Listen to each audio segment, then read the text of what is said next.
one who takes riba, the one who gives riba, the one who records the transaction, and the two witnesses? Did you know that he said that riba is constituted of 70 different parts, hadith of Ibn Majah? That riba is constituted of 70 different parts, and the smallest part of riba is equivalent to a man marrying his own mother.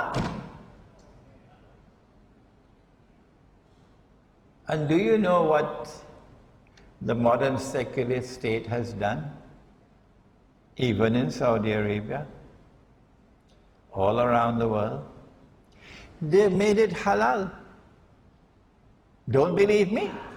There's something called a bank outside there in Subang Jaya. Go and ask them whether they lend money on interest. Ask them whether it is haram or halal in Malaysia to lend money on interest. Go and ask them. I can go on and on and on and on. This is a substitute for the Khilafah. But let me say something more. In the Khilafah state,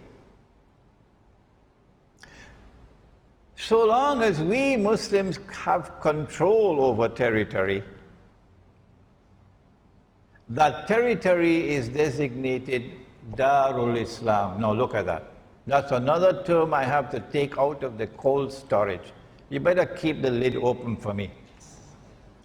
Darul Islam. And in Darul Islam, every Muslim has the right to enter. All that you have to do is to declare La ilaha illallah Muhammadur Rasulullah, and you have the right to enter. You don't need a visa. In Darul Islam, every Muslim has the right to enter. You don't need a visa. So Indonesia is 90-something% Muslim. So I go to Indonesia, I present myself before the immigration officer, I raise my hand, say, La ilaha illallah Muhammadur Rasulullah. Immigration officer looks at me. Where has this fellow come from? He says, where is your visa? Show me your visa. La ilaha illallah Muhammadur Rasulullah can't work here. Are you understanding the situation? In Darul Islam, every Muslim has the right to reside. You don't need a PR, it's called, permanent residence, PR. Huh? Very difficult, eh? PR. No. Once you're a Muslim, you have the right to reside. In Darul Islam, every Muslim has the right to seek his livelihood. You don't need a work permit. I told you, he said, that in the end times, knowledge will disappear. This knowledge has disappeared to such an extent that now some people cannot even digest it. They don't agree with it. No. In Darul Islam, every Muslim has the right to participate in the political process. The political process in Islam is called a shura, on the basis of equality with all other Muslims. You don't need citizenship. This is Darul Islam. That substitute has divided us, broken up Darul Islam, and replaced it with something that is very bad. Let me use a soft language. Very bad. Very bad. And so in 1988, when I came to Malaysia for the first time, I was the principal of the Alimia Institute of Islamic Studies in Pakistan. And the Muslim, what is it called? An Islamic organization in England, Muslim Institute for Research and Planning, founded by our dear brother Dr. Karim Siddiqui Rahimahullah, may Allah have mercy on the soul of our dear brother. The Muslim Institute in London and Parti Islam in Malaysia combined to organize a seminar on Hajj. And I was chosen to come from Pakistan to be one of the speakers in that seminar. And I said that it is wrong to take the Islamic movement and register it as a political party and fight elections under the constitution of a modern state that has come from Dajjal. Pass was not too happy with me. No. The same thing was done in Pakistan by Maulana Maududi rahimahullah with the Jamaat Islami. The same thing was done in the Arab world, the movement founded by Hassan al-Banna rahimahullah, the Ikhwan al-Muslimun.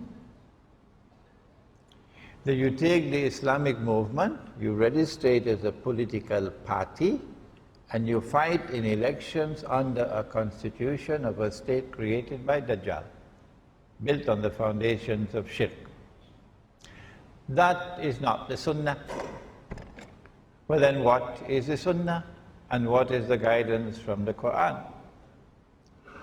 When you studied this book on Gog and Magog, when you studied Ilmu Akhirul Zaman, Islamic Eschatology, and my book entitled Jerusalem in the Quran, most of you probably already read this book.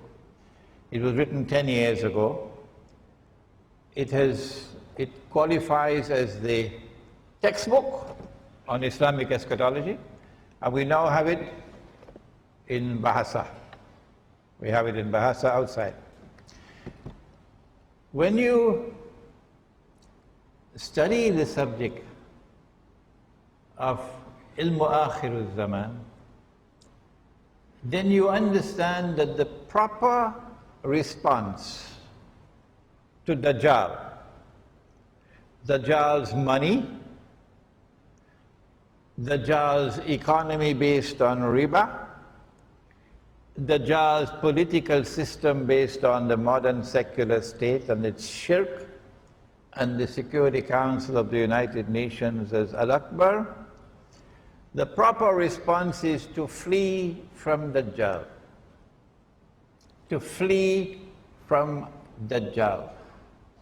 And to try to restore the micro-khilafah wherever you can. Until the time comes when the macro-khilafah can be restored, when Imam Mahdi comes. That micro-khilafah I have described as the Muslim kampung, the Muslim village. And I know that I'm out of Dajjal's reach when I go to a kampung where I cannot use a cell phone. Now I know I'm out of his reach. Over there we will try as best as we can to restore dinar and dirham as money in the market. And we will not use this bogus and fraudulent and utterly haram paper and electronic money. In that kampung we'll try to restore the Amir and the Bay'ah. And we will refuse to give our allegiance to the modern secular state. And we say this is micro-khilafah, waiting for macro-khilafah when Imam Mahdi comes. This is not a place where you will be opting out of jihad. Oh no.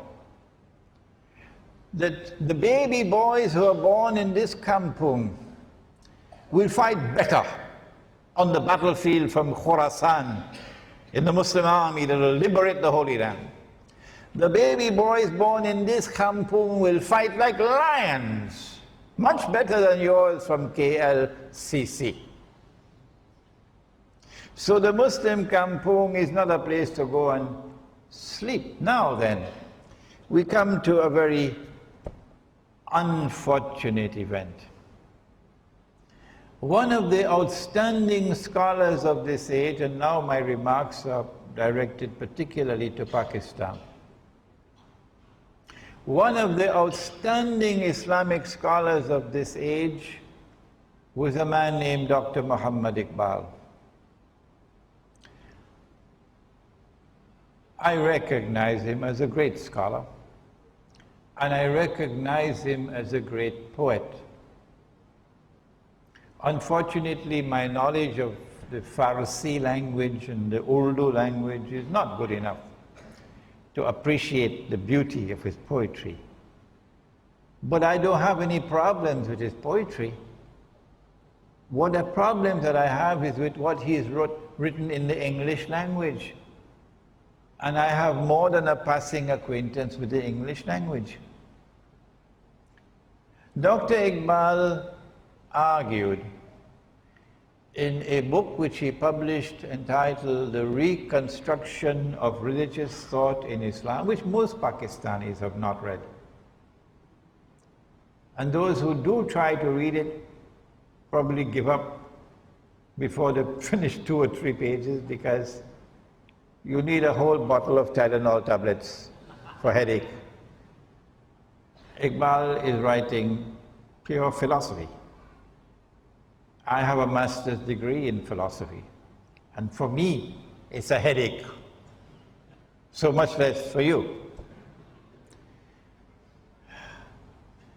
I admire the first 2 chapters a lot, because in the first 2 chapters of that book, he takes on Dajjal. You know, the 1 eye and the 2 eyes? The epistemology of the modern West. And Iqbal has delivered the best defense of the epistemology of the Quran that has ever been written. But very few people can understand it. So those first 2 chapters are written in gold. But elsewhere, Iqbal has made this mountain of a mistake in declaring that the modern state, he calls it the Republican state. Actually, it's a secular state. The modern state, he says, can function as a substitute for the Khilafah. That's wrong. And if we say that our teacher made a mistake, we are not disrespecting our teacher. No. He still remains a great scholar. We still respect him. We are not disrespecting him when we say that this Iqbal has made a mountain of a mistake in declaring that the modern secular state with its parliament can be a substitute for the Khilafah.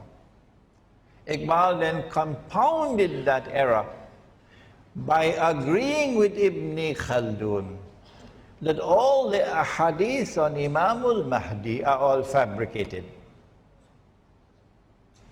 Now don't come and tell me what Iqbal has said in Urdu poetry. No, don't come and tell me that. I know what he said in Urdu poetry. We're talking about what he said in English. And the impact of Iqbal's thought on the Pakistani intelligentsia. Iqbal does not believe in the return of Nabi Isa alayhi salam. No. Iqbal does not believe in Dajjal. No. I ask you, how can you beat the drums of Iqbal in Pakistan today to extricate Pakistan from the mess in which it is? He is not the answer. Yes, there is much we can learn from him. Yes, Iqbal can inspire our people with his Urdu verse. But Iqbal in English is not the guide to take the Pakistani people out of the awesome predicament in which they are. And so I wrote this book.